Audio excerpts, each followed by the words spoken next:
dhaawaca culus ee soo gaaray wariye maxamed maxamuud timacade ayaa yimi kadib markii kooxo ku hubeysan bastoolado ay rasaas la dhaceen wariyaha oo ka soo baxayay gurigiisa kuna soo jeeday xafiiska TV-ga Universal magaalada Muqdisho oo uu kamid ahaa shaqaalaha ka howlgala kooxaha rasaasta ku dhaawacay wariye maxamed maxamuud timacade ayaa waxa ay wateen gaari yar waxaana ay ku horgooyeen baabuurka wariye timacade kuwaasi oo doonayay inay dilaan laakiin uu ka badbaaday dhaawacna uu ka soo gaaray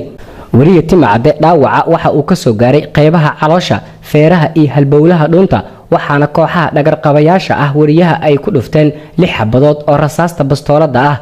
dhaawaca maxamed maxamuud timacade ayaa la dhigay cisbitaalka Madiina waxaana dhaqaatiirta ay ku sameeyeen qaliin waxaana ay ku guuleysteen inay ka soo saaraan 1 xabo oo rasaasta bastoolada ah oo kooxihii hubeysnaa ay la dhaceen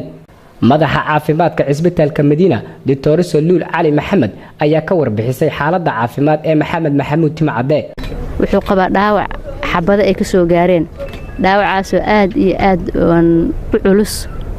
oo la dhihi karo in xaaladiisa aad ay maaragtay ee grave u tahan dhihi karnaa hadda laakiin dhaqaatiirta waxay muujinayaan in ilaa xad uu soo roonaan karo oo qofka bani'aadamka ilaahay nafsadiisa ay gacantiisa ku jirtaa laakiin waxa ku yaala xabado ilaa 6 xabadood gaaray qaybta oo xangulaha ay kaga taalo marka xaaladiisa hadda waa soo aragteen qaybta wuxuu yaalaa naaxinta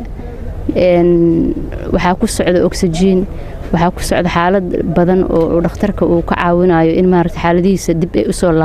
u soo laabtaan maamulka sare ee TV-ga caalamiga Universal ayaa wariye maxamed maxamuud timacade ku booqday cisbitaalka Madiina ee magaalada Muqdisho agaasimaha bariga Afrika TV-ga caalamiga Universal Cabdullaahi Xirsi Kulmiye ayaa rajo wanaagsan ka muujiyay xaaladda caafimaad ee maxamed maxamuud timacade waxaana uu sheegay in hay'adaha ammaanka loogu fadhiyo in ay soo qabtaan kooxihii ka dambeeyay dhaawaca wariye maxamed maxamuud timacade gacanna ay ku siin doonaan aad iyo aad ayaan uga xunnahay dhibka gaarayna Ilaahay ha ka caafiyo sida annagana loo sheegay baabuur niman wata oo bistolado wata oo aan la garanayn ayaa xabadoona 6 xabadood waay sida dhaqaatiirtu ay sheegeen wararkuna ma filan la isgaraysna weli wuxuu ku jiraa saarada mar labaad lagu celiyay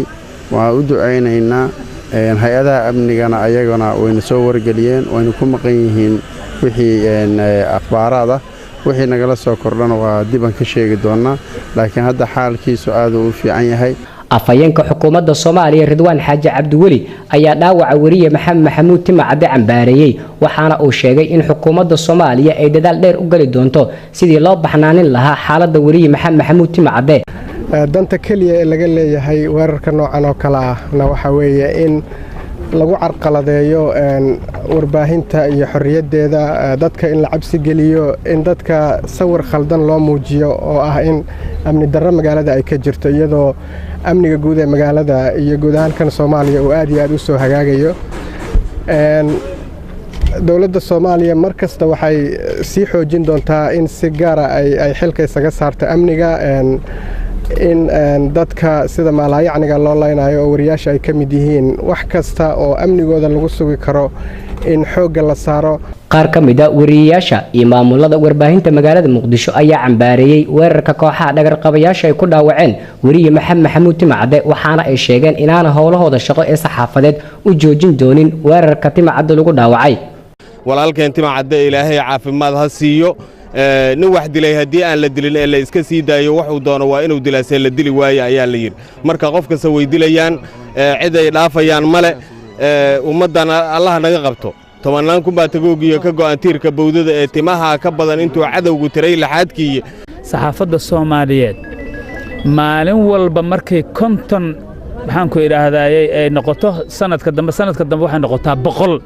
sanadka ku sii xig waxay noqotaa 200 waxa halkaas kaaga cad inay shaqadooda niyad u hayaan ku dhiiranayaan si jecel yihiin si wadahayaan idaacadihii aad ku ogeydaan maalinta dilka bilowdaan 10ka maanta 20 bay noqdeen telefishiinaadka ku ogeydaan 3 xabba maanta 10 bay noqdeen waanu sii wadaynaa waanu ku dhimanaynaa waanu ku dhaawacmaynaa hadii Ilaahay uu ka raali noqdo ugamana baaqanayno hebel baa la dilay iyo hebel baa qaxay iyo hebel baa dhaawacmay shaqadeena uma deynayno Cabdi Casiis Ibrahim Axmed Okay TV-ga caalamiga Universal magaalada Muqdisho